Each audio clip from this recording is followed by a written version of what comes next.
AJ ನ್ಯೂಸ್ಗೆ ಸ್ವಾಗತ. ಪಹಲ್ಗಾಮ್ನಲ್ಲಿ ನಿನ್ನೆ ಮಧ್ಯಾಹ್ನ ನಡೆದ ಘಟನೆ ಹೇಯ ಘಟನೆ ಎಂದು ಬೆಂಗಳೂರಲ್ಲಿ ಸಚಿವ ವಿ ಸೋಮಣ್ಣ ಹೇಳಿದ್ದಾರೆ. ಅಲ್ಲದೆ ಇದನ್ನ ನಾವೆಲ್ಲರೂ ತೀವ್ರವಾಗಿ ಖಂಡಿಸಬೇಕು. ಇಂತಹ ಪೈಶಾಚಿಕ ಕೃತ್ಯ ಮಾಡಿದ್ರಿಂದ ಅವರು ಏನನ್ನ ಸಾಧಿಸಿದ್ರು? ಜಮ್ಮು ಕಾಶ್ಮೀರದಲ್ಲಿ ಭಯೋತ್ಪಾದನೆ ತಡೆಯಲು ಕೇಂದ್ರ ಸಾಕಷ್ಟು ಕ್ರಮ ಕೈಗೊಂಡಿತ್ತು.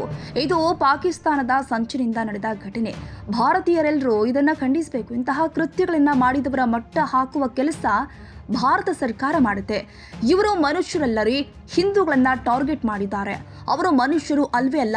ಇನ್ನು 2-3 ದಿನದಲ್ಲಿ ಆ ಭಯೋತ್ಪಾದಕರನ್ನ ಮಟ್ಟ ಹಾಕುತ್ತೆ ನಮ್ಮ ಸರ್ಕಾರ ಎಂದು ವಿ ಸೋಮಣ್ಣ ಹೇಳಿದ್ದಾರೆ.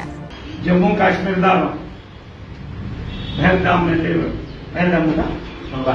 ಪಹಲ್ಗಾಮ್ನಲ್ಲಿ ನಿನ್ನೆ ಮಧ್ಯಾಹ್ನ ನಡೆದಂತ ಘಟನೆ ಹೇಯವಾದದ್ದು. ಇದನ್ನ ಖಂಡಿಸ್ತೀವಿ. ನಾನೊಬ್ಬ ಖಂಡಿಸೋದು ಅನ್ನೋದಕ್ಕಿಂತ ಹೆಚ್ಚಾಗಿ ಈ ಭಾರತ ದೇಶದ 140 ಕೋಟಿ ಜನರು ಕೂಡ ಇದನ್ನ ಖಂಡಿಸ್ತೀವಿ. ಇಂಥ ಒಂದು ಪೈಶಾಚಿಕ ಕೃತ್ಯವನ್ನ ಮಾಡೋದ್ರಿಂದ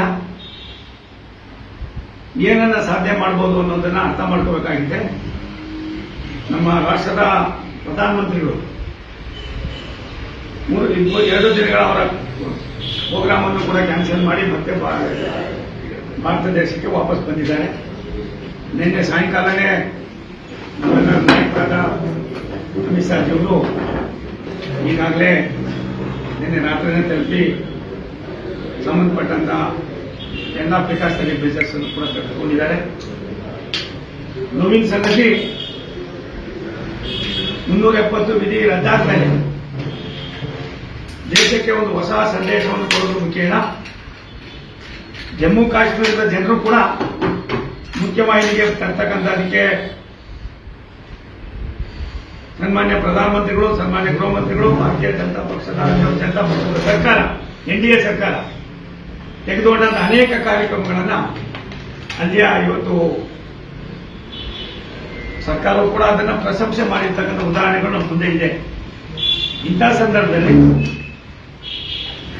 ಈಗ ಹೇಗೆ ಕೃತ್ಯವನ್ನು ಮಾಡಿರ್ತಕ್ಕಂಥ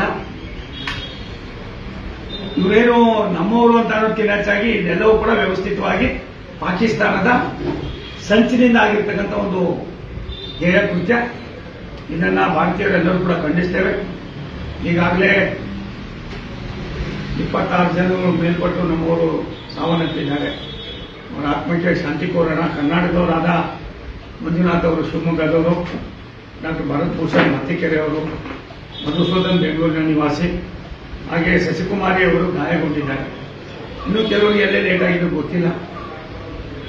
ಎಲ್ಲವನ್ನು ಕೂಡ ವಾಪಸ್ ಅವರವರ ಸ್ಥಳಗಳಿಗೆ ರವಾನೆ ಮಾಡತಕ್ಕಂಥ ಕೆಲಸವನ್ನು ಭಾರತ ಸರ್ಕಾರ ಅದನ್ನು ವ್ಯವಸ್ಥಿತವಾಗಿ ಮಾಡಿಸ್ತಾ ಇದ್ದಾರೆ. ನನಗನ್ನಿಸ್ತದೆ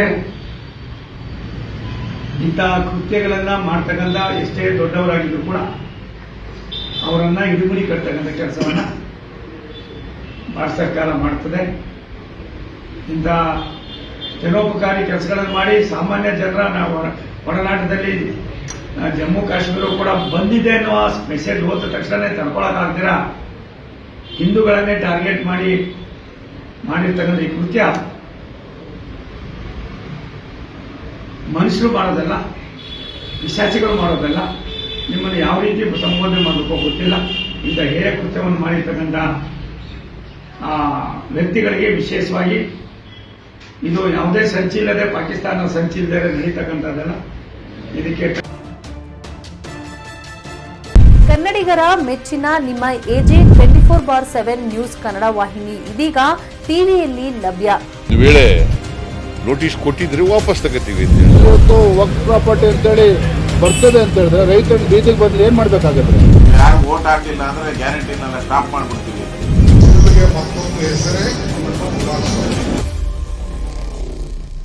ಕರ್ನಾಟಕ ಮತ್ತು ದೇಶ ವಿದೇಶ 360 ಡಿಗ್ರಿ ಸುದ್ದಿ ಹಾಗೂ ಉತ್ತರ ಕರ್ನಾಟಕ, ಬೆಳಗಾವಿ, ಬಾಗಲಕೋಟೆ, ಧಾರವಾಡ, ಹಾವೇರಿ, ಗದಗ, ಬಿಜಾಪುರ ಜಿಲ್ಲೆಯ ಕ್ಷಣ ಕ್ಷಣದ ವಿವರವನ್ನ ಪಡೆಯುವುದಕ್ಕೆ ಎಜೆ 24/7 ನ್ಯೂಸ್ ಕನ್ನಡ ವಾಹಿನಿಯನ್ನ ಲೈಕ್ ಮಾಡಿ, ವಿಡಿಯೋಗಳನ್ನ ಶೇರ್ ಮಾಡಿ, ಕಮೆಂಟ್ ಮಾಡುವ ಮೂಲಕ ನಮ್ಮ ವಾಹಿನಿಗೆ ಸಹಕಾರ ನೀಡಿ ಮತ್ತು ಚಾನೆಲ್ ಅನ್ನ ಸಬ್ಸ್ಕ್ರೈಬ್ ಮಾಡಿ. ಧನ್ಯವಾದಗಳು.